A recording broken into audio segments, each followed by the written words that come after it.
Jagan care of London.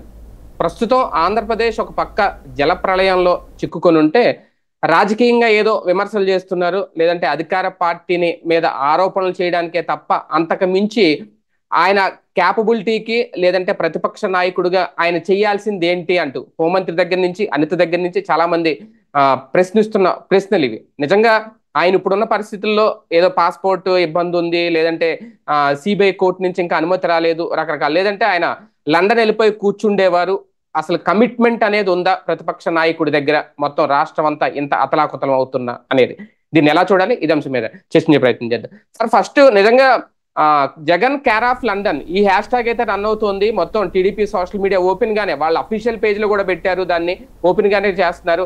ఏంటి నిజంగా ఒక కమిట్మెంట్ అనేది ఏమన్నా తక్కువైందా జగన్ గారి దగ్గర? మొన్నటి వరకు ముఖ్యమంత్రి, ప్రతిపక్ష నాయకుడు, ఇప్పుడు మొత్తం మొన్నటి వరకు కోస్తా, ఇప్పుడు ఉత్తరాంధ్ర, గోదావరి జిల్లాలు కూడా ఇబ్బంది పడుతున్నాయి. ఆయన కమిట్మెంట్ నే ప్రశ్నించాల్సిన పరిస్థితి ఏమైనా కనబడుతుందా? అంటే ఇక్కడ ఒకటేంటంటే రాజకీయంగా ఏమైనా మాట్లాడుకోవచ్చు, ఎవరైనా మాట్లాడుకోవచ్చు. ఇప్పుడు ఫర్ ఎగ్జాంపుల్ కరోనా వచ్చింది, చంద్రబాబు గారు ఏం చేస్తారు వచ్చి ఇక్కడికి? ఆయన ఏమన్నా ఇంటింటికి ఏమన్నా ఇస్తారా? ఇచ్చారా? పోనీ లేదు. అంటే అప్పుడు ఆయన మీద కూడా విమర్శలు వచ్చినాయి, ఇక్కడ ఎలా ఉంటే ఆయన హైదరాబాద్ లో కూర్చున్నారు, వెళ్ళి సొంత రాష్ట్రం రాలేదు, ఆయన మన రాష్ట్రవాసి కాదు పక్క రాష్ట్రం అని కూడా అప్పుడు ఆయన మీద కూడా ఇదే వైసీపీ ప్రశ్నించింది అప్పుడు కదా. కాబట్టి ఇప్పుడు సేమ్ టు సేమ్ రివర్స్, అంతకు మించి ఏం లేదు. వీటిలో ప్రభుత్వం చేస్తుంది. రెండవది పార్టీ పరంగా ₹1 కోటి ఏదో ప్రకటించాడు, అది సీఎంకి ఎందుకు ఇవ్వలేదు అంటారు. సీఎంకి ఇవ్వరు, వాళ్ళ పార్టీ తరఫున ₹1 సామాన్లు తీసుకెళ్ళి ఇచ్చారు. బియ్యము, పాల ప్యాకెట్లు, అదే ఫుడ్ పొట్లాలు, పాల ప్యాకెట్లు ఇచ్చారు. అది సహజం. అంతకుముందు తెలుగుదేశం పార్టీ ఎన్టీఆర్ ట్రస్ట్ భవన్ తరఫున విరాళాలు వసూలు చేసి వాళ్ళు ఇచ్చారు లాస్ట్ ట్రిప్ కరోనా టైంలో కొంత. అయితే దాన్ని కూడా వీళ్ళు ఏమి చూపించారు, ఆ ఎన్టీఆర్ ట్రస్ట్ భవన్ నుంచి ఆ వచ్చి వెహికల్స్ కొద్ది దూరం వచ్చి వెనక్కి తిరిగి వెళ్ళిపోయినాయి, అది కేవలం ఇది చూపించారు అంతే అన్నటువంటి. అదే సందర్భంలో ఇక్కడ ఏంటంటే వరదల సందర్భంలో ప్రభుత్వం తరపు నుంచి యాక్టివిటీ ఉండాలి, ప్రతిపక్షం మధ్యలో దాంట్లో ఉన్న లోపాలని ఎత్తి చూపెట్టాలి.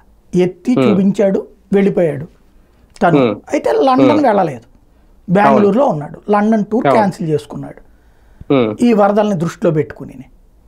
కాకపోతే ఏంటంటే లండన్ వెళ్ళిపోతాడని వీళ్ళు ముందు ప్రచారం చేశారు. లండన్ వెళ్ళకపోయేటప్పటికి దానికి కారణం మరి ఏం చెప్పాలి అంటే పాస్పోర్ట్ అని వీళ్ళే రైజ్ చేశారు. అది ఒక కామెడీ ఏంటంటే అతను 5 ఏళ్లకు అడిగాడు, కోర్టు 1 ఏడాదికి ఇచ్చింది. ఇప్పుడు వెళ్ళడానికి కోర్టుకి ఏమైనా అభ్యంతరం ఉందా? ఎవరన్నా ఆపుతారా? లేదు కదా. ఏడాది పరిధిలో అయితే ఇప్పుడు వెళ్ళిపోవచ్చు, ఆయన హ్యాపీగా లండన్ వెళ్ళిపోవచ్చు. మరి ఇంకేంటి ప్రాబ్లం? పాస్పోర్ట్ ప్రాబ్లం వచ్చి వెళ్ళలేదు అని ప్రచారం ఎందుకు? పాస్పోర్ట్ ప్రాబ్లం వచ్చింది, తను ఒక రైటు 5 ఏళ్ళు. ఇది వరకు ఏంటంటే డిప్లొమాటిక్ పాస్పోర్ట్ ఉంటుంది ప్రతి సీఎంకి కూడా, ఎక్కడికైనా ఈజీగా వెళ్ళిపోవచ్చు అనమాట. ఇప్పుడు తను మాజీ సీఎం కాబట్టి డిప్లొమాటిక్ పాస్పోర్ట్ ఉండదు, కాబట్టి జనరల్ పాస్పోర్ట్. అయితే జనరల్ పాస్పోర్ట్కి వచ్చేటప్పుడు గతంలో వివాదం ఒకటి ఉంది కాబట్టి, కేసులు ఉన్నాయి కాబట్టి జనరల్ పాస్పోర్ట్ని సిబిఐ అప్పుడు ఆపేయమంది. ఇప్పుడు సిబిఐ అబ్జెక్ట్ చేసింది కోర్టులో. చేస్తే కోర్టు ఏం చెప్పిందంటే ఇది ఇవ్వద్దు, అక్కడికి వెళ్తే తేడా జరుగుద్దని సిబిఐ ఈడీ వాదిస్తే కోర్టు వెళ్ళడానికి పర్మిషన్ ఇచ్చింది, లండన్కి పోవడానికి కోర్టు పర్మిషన్ ఇచ్చింది. అలాగే పాస్పోర్ట్కి సంబంధించి 1 నెలకి మించి ఎక్స్టెండ్ చెయ్యొద్దు అని సిబిఐ అడిగింది. జగన్ 5 ఏళ్ళు అడిగాడు, కోర్టు ఏడాది ఇచ్చింది. జగన్ ఇప్పుడు అప్లై చేసింది ఏంటి, నా 5 ఏళ్లకి ఇవ్వండి అని హైకోర్టుని అడిగాడు. పాస్పోర్ట్కి నువ్వు దానికి ఏంటి సంబంధం, దాని ఆస్పెక్ట్లో అడిగాడు. అది సింపుల్ లాజిక్. అక్కడ నుంచి ఇక్కడ ఏంటంటే ఇష్యూ డైవర్ట్ అవ్వాలి. ఇప్పుడు ఒకటేంటంటే కరకట్ట లోపలి ప్రాంతం వాటర్తో నిండిపోయింది. ఇంతకుముందు అది మొన్నటిదాకా చెప్తే ఎవడు నమ్మలా. అంటే ఎందుకంటే మనం చదువుకున్నటువంటి వాళ్ళే ఎక్కువగానే ఉన్నారు, కానీ మనం మన పార్టీకి మనకు నచ్చిన వాడు ఏది చెప్తే అది కరెక్ట్ అనేటటువంటి కోణంలో. ఇదివరకు ఏదో ఒక సామెత ఉంది, చదువుకున్నోడి కంటే డాష్ డాష్ ఓడే బెటర్ అని చెప్పేసి.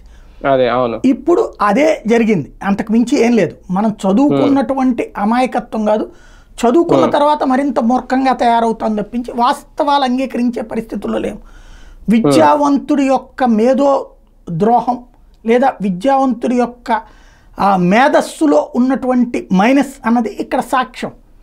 అంతకుమించి ఏముండదు. ఇక్కడ సింపుల్ లాజిక్ ఏంటంటే జగన్కి చెప్పడం చేతకాల, తెలుగుదేశంకి లేదా చంద్రబాబుకి చెప్పడం చేతకాల.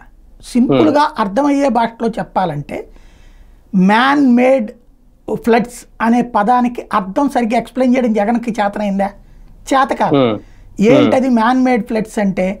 ఓ పక్కన విజయవాడకి వరదలు వస్తుంటే ఇన్ఫార్మ్ చెయ్యకపోవడం, అది మ్యాన్ మిస్టేక్. అక్కడ అది అర్థమయ్యేలా ఎక్స్ప్లెయిన్ చేయకుండా అతనేం చేశాడు, దాన్ని తీసుకెళ్ళి చంద్రబాబు ఇంటిని కాపాడుకోవడానికి అన్నాడు.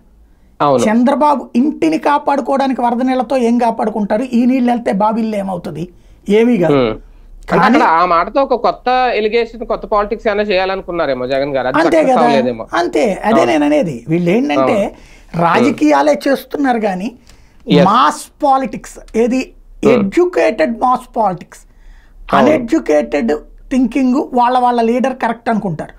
ఎడ్యుకేటెడ్ని బ్లఫ్ చేయడం, ఎడ్యుకేటెడ్ని పూర్తిగా ఇలాంటి అంశాల ద్వారా పక్కతో పట్టించడం జరుగుతోంది. విషయం ఏంటి అంటే చంద్రబాబు గారి ఇంటితో పాటుగా ఆ కట్ట వెనకాల ఉన్న ఇళ్ల దగ్గరికి నీళ్లు వెళ్తాయి. అయితే బాబు ఇంటిలోకి వెళ్ళిందా లేదా అంటే వెళ్ళలేదు అన్నటువంటి చెప్తున్నారు. బట్ ఆ రోజున పోనీయలేదు అక్కడికి. అదే సందర్భంలో మంతెన సత్యనారాయణ రాజు ఆశ్రమానికి సంబంధించి స్వయంగా హైకోర్టుకి చెప్పారు, ఆ ప్రాంతంలో కొంత రిహాబిలిటేషన్ వర్క్స్ ఉన్నాయి కాబట్టి దయచేసి మీరు 2 రోజులు సెలవు ఇవ్వమని చెప్పేసి. ఎందుకు హైకోర్టుకి సెలవు ఇచ్చారు? సెక్రటేరియట్కి ఎందుకు సెలవు ఇచ్చారు? బేసిక్గా ఆ టైంలో నీళ్లు వెళ్తాయి కాబట్టి. అయితే అది కృష్ణ నీళ్లు కాదు, కృష్ణ నీళ్లు కరకట్ట వరకే పరిమితం. ఇటు పక్కన వచ్చేటటువంటిది కొండవీటి వాగు నీళ్లు. కొండవీటి వాగు నీళ్లతో అమరావతి ప్రాంతంలో నీళ్లు వచ్చినాయి. అయితే దాన్ని లిఫ్ట్ చేస్తారు. ఏదైతే ఇప్పుడు కరకట్టకి దగ్గరలో ఒక లిఫ్ట్ ఇరిగేషన్ పెట్టారు అంతకుముందు, ఈ నీళ్లు తీసుకెళ్లి కృష్ణానదిలో పారపోసేటటువంటి, అయితే ఎత్తిపోతల పథకం. అయితే అక్కడ ఏమైందయ్యా అంటే కృష్ణానదే నిండుగా ప్రవహిస్తున్నప్పుడు ఈ నీళ్లు ఎడకపోతాయి, పోక ఇక్కడ నీళ్లు అట్లాగే నిల్వ ఉన్నాయి. ఆ ప్రాంతంలో ఏదీ మునగలేదనినేమో తెలుగుదేశం అనుకూల మీడియా, ఇదిగో మునిగిందని వైసీపీ అనుకూల మీడియా ఫోకస్ చేసుకుంటుంది. అదే సందర్భంలో నిజమైన పత్రికలు, నిజమైన టీవీ ఛానళ్ళు నిజం రాయడం మానేసినాయి. ఆయా పత్రికలు వాటికి ప్రత్యామ్నాయంగా పుట్టుకొచ్చినటువంటి సోషల్ మీడియా వీడియోలతో సహా చూపించింది ఆ ప్రాంతం ఎట్లా నిండింది అన్నది. కాబట్టి ఇక్కడ ఈ ఇష్యూ నుంచి డైవర్షన్ కోసం అటు పక్కన చర్చ తీసుకొస్తున్నారనమాట. ఏది ముంచేశారు, ముంపుడు గురయ్యింది, లేకపోతే ఇట్లాంటివన్నీ కూడా. అవును. కానీ ఒకటి సార్, 2 పార్టీల పనితీరు గురించి ఒకసారి, అంటే 2 పార్టీలు చేసుకుంటే విమర్శలు, ఇందాక మీరు అన్నట్టు జగన్మోహన్ రెడ్డి గారు ముందే ఆ మాట అనేసి ఇది man mistake, man made floods అని చెప్పడం, ఆ తర్వాత వీళ్ళు కూడా ఇప్పుడు ప్రధానంగా వైసీపీ మీద చేస్తున్న ఆరోపణ, నేను అనంత్ గారు చేసిన, ఇంకొకరు చేసిన ప్రజల మీద చిత్తశుద్ధి లేదు, ఇంకా జగన్మోహన్ రెడ్డి గారు ఓటమిని జీర్ణించుకోలేకపోతున్నారు, అందుకే ఈ డైవర్షన్ పాలిటిక్స్. ఒక రకంగా ఇంకా జలాశయాలు లేదంటే ఇంకోటి గత ప్రభుత్వం చేసిన తప్పుదాలే అని చెప్పడం. ఇప్పుడు కొల్లేరు ప్రవాహం వచ్చినా లేదంటే అటు వచ్చినా సరే వీళ్ళు ఈ డైవర్షన్ పాలిటిక్సే తప్ప అసలు విషయాలు మాట్లాడుకోకుండా రాజకీయ ఆరోపణలు చేయడం, 2 పార్టీలు ఇందులో ఎవరు కూడా అతీతం కాదు అన్నట్టుగా ఉంది. దేన్ని డైవర్ట్ చేయడానికి? ఇప్పుడు బేసిక్గా ఒకటి, ఓ వైఫల్యాన్ని కవర్ చేసుకోవాలి, రెండో వాళ్ళు పవర్లో లేరు కాబట్టి విమర్శించాలి. సింపుల్ లాజిక్ అంతే. సమస్యల్లో ఏంటంటే ఇప్పుడు వీళ్ళు ఏమంటారంటే గతంలో జగన్మోహన్ రెడ్డి ఆపేయడం వలన ప్రాబ్లం వచ్చింది అని వీళ్ళు ఆరోపిస్తారు. అంతకు ముందేమన్నా అప్పుడే కొత్తగా వచ్చిన ప్రభుత్వం తెలుగుదేశం, 14 సంవత్సరాలు రాష్ట్రాన్ని పరిపాలించిన ప్రభుత్వం. అప్పట్లో బుడమేరికి ఏమన్నా చంద్రబాబు గారు కట్టిస్తే జగన్ వచ్చి ఏమన్నా పగలగొట్టాడా? అంటే ప్రభుత్వం ఏమన్నా కొత్త సంకేతం ఇస్తుందా అని నా డౌట్. ఇంకా ఇది వెనక్కి తీసుకెళ్లి పూర్తిగా సంక్షేమం మీద ఫోకస్ చేయడం వల్లే జలాశయాలను పట్టించుకోకపోయినా ఇటువంటి విపత్తులు వచ్చినప్పుడు రాష్ట్రం ఇలా అల్లకల్లోలంగా మారిపోద్ది అనే సంకేతం ఇప్పుడు రాష్ట్ర ప్రభుత్వం లేదంటే ఆ ప్రభుత్వానికి సంబంధించిన మంత్రుల మాటలు చూస్తుంటే అని అర్థమవుతుందా, మళ్ళీ మొదటికి వస్తుందా? నేను అంటున్నది అదే. ఇక్కడ టాపిక్ ఏంటంటే వెరీ సింపుల్ లాజిక్. జలయజ్ఞం అన్నటువంటి కాన్సెప్ట్తో బాగా పాపులర్ అయిన ఆ రోజున రాజశేఖర రెడ్డిని ఏం చేశారు? దొంగని చేసి చూపించారు. జలయజ్ఞం ధనయజ్ఞం అని. అంటే మీడియా మన చేతుల్లో ఉంటే, మౌత్ పబ్లిసిటీ మన చేతుల్లో ఉంటే ఏం చెయ్యొచ్చు అనేదానికి సాక్ష్యం. బుడమేరు అన్నటువంటిది 60లలో నుంచినే మునిగింది.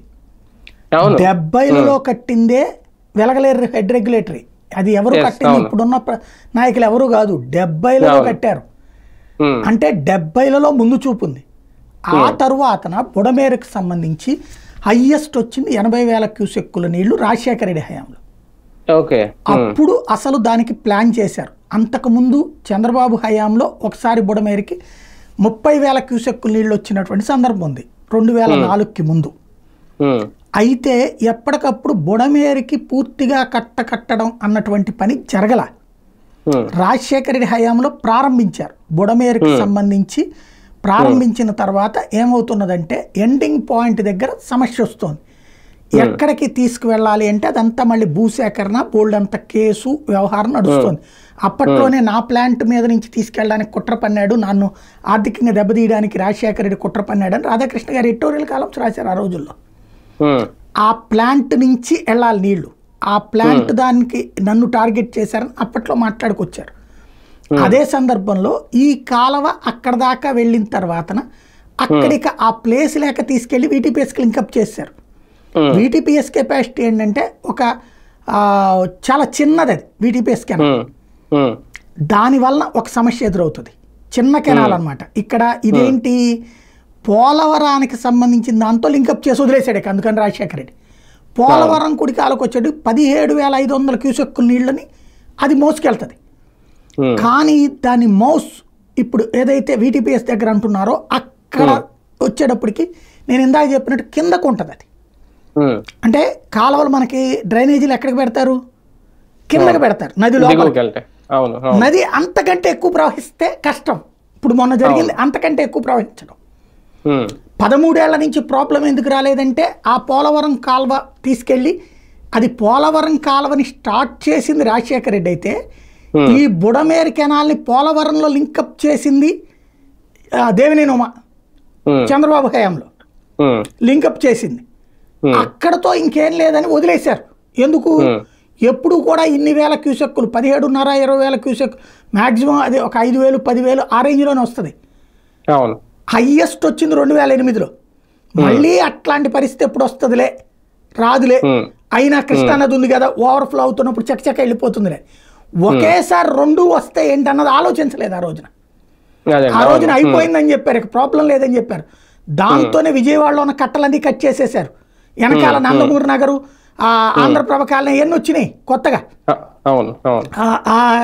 ఏదైతే మిల్క్ ఫ్యాక్టరీ రూట్లో ఉన్నటువంటి ఫ్లైఓవర్ దగ్గరనే ఆ రోడ్లన్నీ ఇళ్ళు వచ్చినాయి. ఎందుకు వచ్చినాయి అంటే దానివల్లనే. ఇదివరకు అదంతా ఈ బుడమేరు ముంపు ప్రాంతం, కట్ట లోపలకు ఉండేవి. ఆ కట్ట అది అయిపోయింది, కట్ట బదులు రోడ్లు వేసారు అదంతా. అందువలన సింగనగర్లోకి నీళ్ళు వచ్చినాయి. ఇదివరకు సింగనగర్ డాబా కొత్త సెంటర్ రోడ్డు మీద వరకు వాటర్ వచ్చేది. ఇప్పుడు ఆ లోపలకు కూడా వెళ్ళిపోవడానికి కారణం ఇదంతా. ఇవన్నీ ఇదేంటంటే ప్రతి ఒక్కళ్ళ తప్పిదము ఉంది ఇందులో. దీనికి పర్మనెంట్ సొల్యూషన్ కావాలి అంటే ఇప్పుడు ఏదైతే కృష్ణానదిలో కట్టిన రిటైనింగ్ వాల్ ఉందో ఆ తరహాలో కట్టాలి అక్కడ. కానీ ఒక లాజిక్ ఉంది, అది 10 అడుగులో 11 అడుగులో రిటైనింగ్ వాల్ కట్టేటట్టయితే బోలెడంత ఖర్చు, కొన్ని 100,000 కోట్లు నెంబర్ 1. రెండవది అది జర్మనీకి ఇదివరకు తూర్పు జర్మనీ పశ్చిమ జర్మనీ గోడ ఎట్లా ఉందో అట్లా అయిపోతుంది. అవతల పక్కన మైలవరం రూటు ఇటు విజయవాడ రూట్కి అది పెద్ద అడ్డం అయిపోతుంది. కాబట్టి కట్టరు, ఊరికినే స్టేట్మెంట్లు నడుస్తుంటాయి అంతే. కానీ ఒకటిసారి ఇక్కడ పాస్పోర్ట్ అంశంలో జగన్మోహన్ రెడ్డి గారి మీద చేస్తున్న తెలుగుదేశం పార్టీ ఆరోపణ ఏదైతే ఉందో, ఇంకా అది వచ్చి ఉంటే కనుక ఆ ఇష్యూ క్లియర్ అయిపోతే ఈ పార్టీకి లండన్ వెళ్ళిపోయి ఉండేవారు. కనీసం బాధ్యత లేదు. మొన్న అచ్యుతాపురం సర్జకి సంబంధించి కానీ లేదంటే ఇప్పుడు ఈ ఫ్లడ్స్ కి సంబంధించి కానీ విమర్శలకే లేదంటే ఆరోపణలకే పరిమితం అవుతున్నారు, అంతకుమించి బాధ్యత తీసుకోవట్లేదు అనేది నిజంగా. అంటే అక్కడ బాధ్యత అంటే ఒక ప్రతిపక్ష నాయకుడు ఏ రకమైన బాధ్యత తీసుకోవాలి? అసలు టీడీపీ ఆరోపణ ఏంటి అక్కడ? అంటే బేసిక్ గా తిట్టు ఉండాలి, తిట్టకపోతే ఇప్పుడు ఒక విలన్ని అంటే ఇందులో కూడా జగన్ ని దొంగని చేసి చూపించడం అనేది చాలా క్లియర్ గా కనిపిస్తోంది. దాని వెనక ఏమైనా టార్గెట్ ఉందా అనేది? ఏముంటుంది, అదే టార్గెట్, ఇంకేముంది అందులో. సింపుల్ లాజిక్ ఏంటంటే జగన్ చాలా రాక్షసుడు, జగన్ మంచోడు కాదు, జగన్ చెడ్డోడు. మనం ఇంతవరకు ఎన్టీ రామారావు గారు మంచోడు, చెడ్డోడు. అట్లాగే జగన్ చెడ్డోడు. ఈ కామన్ గా ఒక రాజకీయ పార్టీ ఇంకొక రాజకీయ పార్టీ వాళ్ళని దొంగలుగా చూపించడం, అరాచకవాదులుగా చూపించడం అన్నది ఇంతకుముందు జగన్ అయినా చేసిన పని అదే, ఇప్పుడు వీళ్ళైనా చేసే పని అదే. అంటే ఇందాక మీరు ఒక పాయింట్ అన్నారు, ఈ విపత్తు వల్ల లేదంటే ఈ వరదల వల్లే జగన్ ఇక్కడ ఉండిపోయారు అనేది. కనీసం వైసీపీ అది ఆ రకంగా క్లెయిమ్ చేసుకోవడంలో సక్సెస్ అవుతుందా టీడీపీ చేసిన విమర్శలు తిప్పుకొట్టడంలో? వాళ్ళకి చేతనై ఉంటే అసలు ఈ గొడవ ఎందుకు ఉంటుంది? వాళ్ళ పేపర్కి రాయడం రాదు, ఏదైనా అటాకింగ్ సంబంధించినటువంటిది కొంత చేస్తుంది, అసలైనటువంటి దాంట్లో డిఫెండ్ చేయలేదు. అదే సందర్భంలో జగన్మోహన్ రెడ్డికి ఉన్నటువంటి సోషల్ మీడియా వింగ్కి కమ్యూనికేషన్ ఉండదు. ప్లస్ అసలు సోషల్ మీడియా వింగ్ ఇప్పుడు కంప్లీట్గా కలిసి ఉన్నది లేదు. ఆ సమస్య అట్లాగే ఉంటుంది. బేసిక్గా ఇప్పుడు మ్యాన్ మేడ్ ఫ్లడ్స్ అన్నప్పుడు దానికి వివరణే చెప్పలేకపోయారు వాళ్ళు. ఆ సమస్య వాళ్ళది అంతే నడుస్తున్నది. అదేంటంటే దాన్ని ఏమంటారు, ఒక పరిశ్రమ లాగా నడుపుతుంటారు, ఒక కార్పొరేట్ కంపెనీ లాగా. ప్రతిపక్షంలోకి వచ్చిన డేలా పడిపోయింది అనుకోలేము, అదే ఒక పెద్ద లోపంగా మారద్దేమో జగన్మోహన్ రెడ్డి గారు. మీరు ఫ్రమ్ ద బిగినింగ్ అది కార్పొరేట్ స్టైల్లోనే నడిపారు పార్టీని. ఏం అటాక్ చేశారని అప్పుడైనా ఎవడో ఒకళ్ళు వచ్చి మాట్లాడేవాళ్ళు. ఇప్పుడు తెలుగుదేశం మీరు ఒక విమర్శ చేస్తే 15-20 మంది వచ్చి మాట్లాడతారు. వైసీపీలో విమర్శ చేస్తే సజ్జల రామకృష్ణారెడ్డి, ఓ పేరు నానినో వచ్చేవాడు, కొడాల నాని. ఏముంది అక్కడ? అదేంటంటే మన డ్యూటీ ఖండించడం కాబట్టి నువ్వు వెళ్ళి ఖండించిరపో అయిపోయింది కదా, వచ్చేసి మన వెర్షన్ వెళ్ళిపోయిందండి జనంలోకి అని పక్కన వెంటనే ఫీడ్బ్యాక్ ఇస్తారు. దాన్ని ఒక కార్పొరేట్ కంపెనీ లాగానే నడుపుతాడు జగన్మోహన్ రెడ్డి. అంటే ఏంటి సార్ ఇక్కడ ఫైనల్ గా చిన్నదే లోపం, టీం వర్క్ మిస్ అవుతుందా, కోఆర్డినేషన్ మిస్ అవుతుందా? దాన్ని కూడా జగన్మోహన్ రెడ్డి గారు ఇంకా ప్రతిపక్షంలోకి వచ్చిన తర్వాత లైట్ తీసుకున్నారు. అంటే దాంట్లో ఇప్పుడు ఒక్కొక్కళ్ళది పార్టీ నడిపే తీరు ఒకటి ఉంటుంది. తెలుగుదేశం పార్టీ సంస్థాగత నిర్మాణం ఉన్నటువంటి పార్టీ, అది అట్లా నడుపుతుంది. దానికి కొంత ఖర్చు అవుతుంది, కొంత రెస్పాన్సిబిలిటీ ఉంటుంది, కొంతమందికి అష్యూరెన్సెస్ ఇవ్వాలి, ఏదైతే సీట్ల గురించినో ఇంకోటో. దాంట్లో తేడా వచ్చిందంటే ఎదురు తిరగడాలి ఇది ఉంటుంది. అంత రిస్క్ పెట్టుకోవడం ఎందుకు అనేటటువంటి ధోరణి జగన్మోహన్ రెడ్డిది. పవన్ కళ్యాణ్, జగన్మోహన్ రెడ్డి, కేసీఆర్ వీళ్ళందరూ పార్టీని సంస్థాగత నిర్మాణం చేస్తారా? చెయ్యరు. ఒక టీం నడుపుకుంటారు. నువ్వు ఇన్ఛార్జి, నియోజకవర్గాన్ని ఇన్ఛార్జి చేతులకు అప్పచెప్పేస్తారు పార్టీని. ఆ నియోజకవర్గ ఇన్ఛార్జి మారినప్పుడు పార్టీ కూడా పోతుంది, మళ్ళీ కొత్తోడు వస్తే వస్తుంటది. ఇది కామన్ థింగ్ అనమాట అక్కడ. Right sir, thank you. చూద్దాం, మొత్తానికి జగన్ మీద ఇప్పుడు టీడీపీ రన్ చేస్తున్న hash tag Jagan care of London. అంటే ఒక రకంగా పాస్పోర్ట్ ఇష్యూ వచ్చింది, లేదంటే ఆయన ఈ పార్టీకి వెళ్ళిపోయి ఉండేవారు, బాధ్యత లేదా అనేది. కాకపోతే దీనికి సరైన సమాధానం చెప్పడంలో, లేదంటే దీన్ని తిరిగి కొట్టడంలో, కౌంటర్ ఇవ్వడంలో వైసీపీ ఇంకా వైఫల్యం చెందుతుందా, లేదంటే టీడీపీ చేస్తున్న ఆరోపణ ప్రజలు నిజమని అనుకోవాలా? ఒకసారి వైసీపీ వింగ్, వైసీపీ నాయకులు ఒకసారి ఆలోచించుకుంటే బెటర్ ఏమో.